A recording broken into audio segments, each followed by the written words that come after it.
आज की बात अब हर शाम सोमवार से शुक्रवार 8:30 बजे से। अयोध्या के राम मंदिर में चढ़ावा चोरी की जांच कर रही एसआईटी ने मुख्यमंत्री योगी आदित्यनाथ को अपनी 150 पन्नों की प्रारंभिक जांच रिपोर्ट सौंप दी है। 6 दिनों तक जांच और 150 से ज्यादा लोगों से पूछताछ के बाद ये रिपोर्ट तैयार हुई। प्रारंभिक रिपोर्ट में एसआईटी ने कुछ चौंकाने वाली बातें लिखी। वहीं सूत्रों की माने तो रिपोर्ट में एसआईटी ने ट्रस्ट के किसी बड़े पदाधिकारी का जिक्र नहीं किया है। शुरुआती जांच रिपोर्ट में गिनती में लगे ट्रस्ट के कर्मचारी, एसबीआई के कर्मचारी और निजी कंपनी के लोगों का जिक्र है। इसके अलावा जांच से सामने आया है कि दान पात्र से जो रुपए निकाला गया उसे काउंटिंग सेंटर ले जाने, गिनती करने और रखने का सिस्टम ठीक नहीं है। मंदिर में सोने चांदी के जो जेवर चढ़ाए जाते हैं उनका भी रखरखाव और गिनती ठीक नहीं है। रिपोर्ट में चढ़ावे की रकम को बैंक तक ले जाने के तरीके में खामी का जिक्र है। चढ़ावा चोरी केस में एसआईटी ने अब तक 150 लोगों से पूछताछ की। इनमें से 25 ऐसे लोग हैं जिनका रोल संदिग्ध है।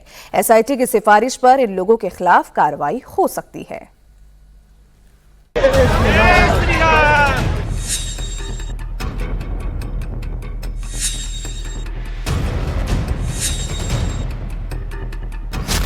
राम मंदिर में चढ़ावा चोरी, एसआईटी ने सौंपी सीएम योगी को रिपोर्ट।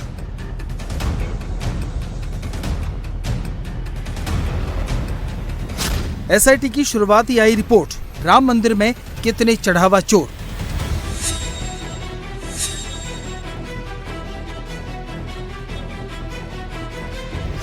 पंद्रह दिन में पूरी रिपोर्ट आएगी। एक्शन की तैयारी में सीएम योगी।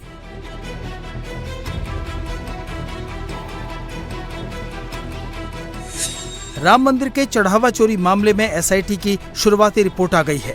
रविवार की शाम एसआईटी टीम ने सीएम योगी से मुलाकात की। टीम ने सीएम योगी को 6 दिन में 60 घंटे तक हुई जांच की पूरी जानकारी दी।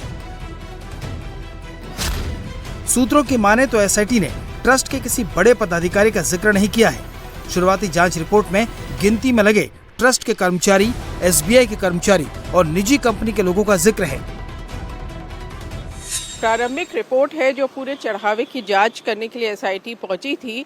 प्रारंभिक रिपोर्ट में कुछ लोगों को दोषी बताया गया है। हालांकि ये जो ट्रस्ट के सीनियर लोग हैं उनका नाम नहीं है, ऐसा सोर्स बता रहे हैं, लेकिन कई लोग हैं जो दोषी पाए गए हैं। ये भी कहा गया है कि उनके खिलाफ मुकदमा हो और जो जिस तरह से ट्रस्ट में जो चढ़ावा आ रहा है उसकी काउंटिंग हो रही है, जो वहाँ का पूरा सिस्टम है, जो सीसीटीवी 45 दिनों में डिलीट हो जाते हैं, उसकी फुटेज कोई रिकॉर्ड नहीं रहता, या जिस तरह से पैसा निकाला जा रहा है दान पात्रों से और कलेक्शन सेंटर में जिस तरह से उसकी गिनती हो रही है, जो लोग जाते हैं वहाँ उनकी तलाशी नहीं होती ठीक से, ना जाने के टाइम ना निकलने के टाइम, वहाँ सीसीटीवी की जो शिकायतें हैं वो सारी चीज़ें इस रिपोर्ट में लिखी गई हैं और सुझाव भी ये दिए गए हैं कि क्या क्या चीज़ें वहाँ सही की जा सकती हैं।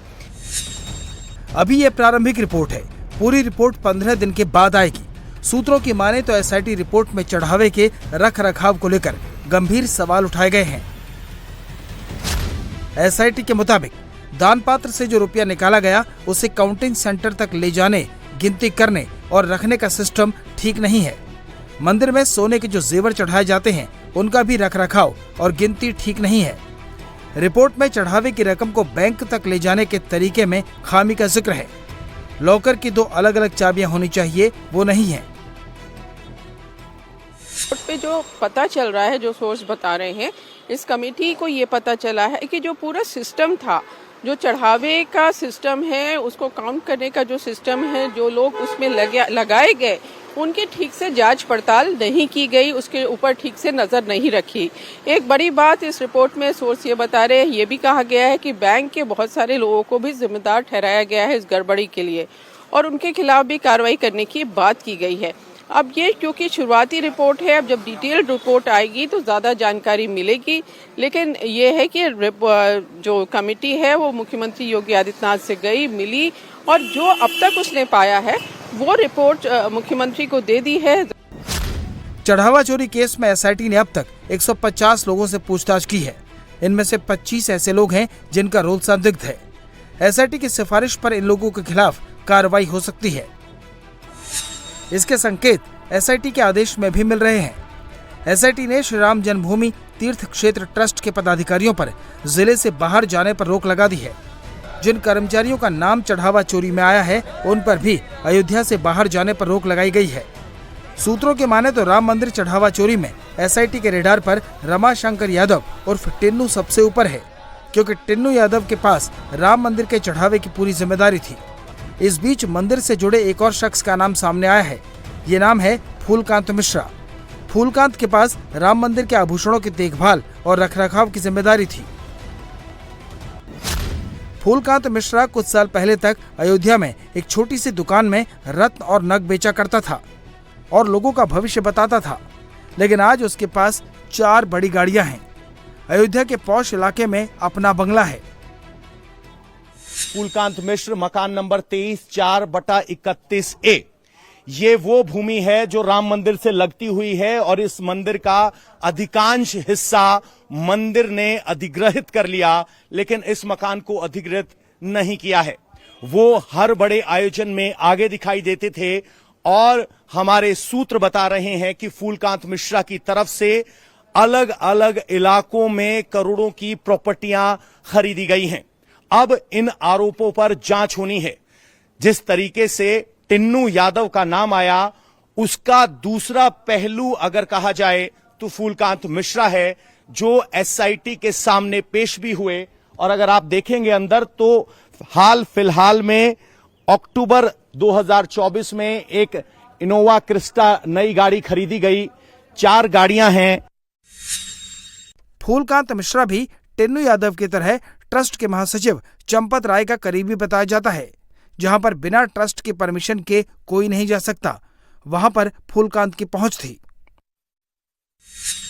फूलकांत मिश्रा राम मंदिर आंदोलन के दौरान यहां चंपत राय से जुड़े थे। जो भी पैरवी के कागजात लाने ले जाने होते थे उस भूमिका में थे और उसी एवज में उन्हें कुछ मानदेय मिलता था। देखकर अंदाजा लगाइए कि जहां पूरे मंदिर प्रांगण को ट्रस्ट ने 23 करोड़ में हासिल कर लिया, उसमें इस मकान को छोड़ दिया गया है। 4 गाड़ियां हैं जो मंदिर ट्रस्ट में चलती हैं और आय का स्रोत एक रत्न की दुकान और सेवक के तौर पर मिलने वाले 27,000।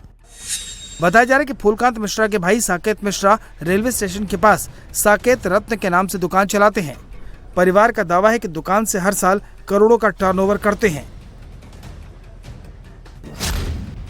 फूलकांत के भाई साकेत ने दावा किया कि फूलकांत राम मंदिर के अंदर नहीं जाता है, जबकि फूलकांत की मंदिर के अंदर की फोटो मौजूद है।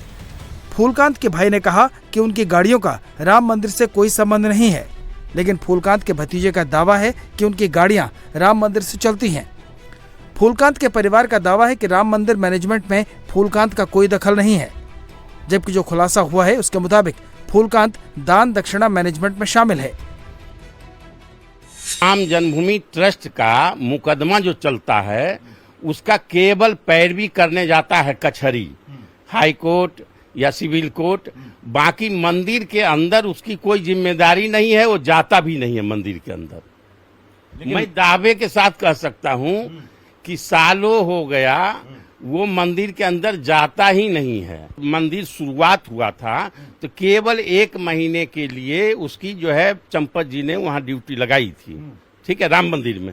लेकिन 1 महीने के बाद फिर जो है वो मुकदमे का काम देखने लगा। 1 महीना कब था वो? 1 महीना लगभग वही आप ये मान लीजिए जो हुआ था प्राण प्रतिष्ठा, उसी टाइम में।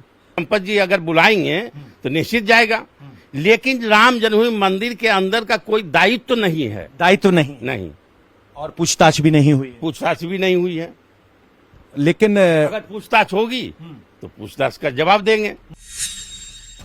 फूलकांत मिश्रा और टिन्नू यादव के अलावा एसआईटी के रेडार पर मंदिर का एक और कर्मचारी सोमेश आनंद भी है।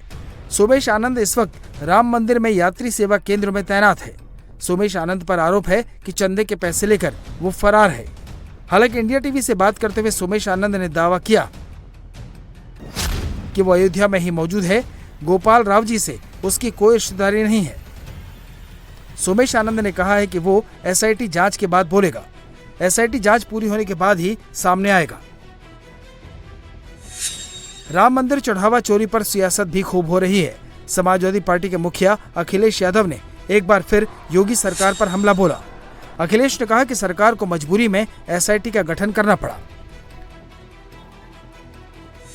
सरकार को मजबूरी में एसआईटी गठित करनी पड़ी।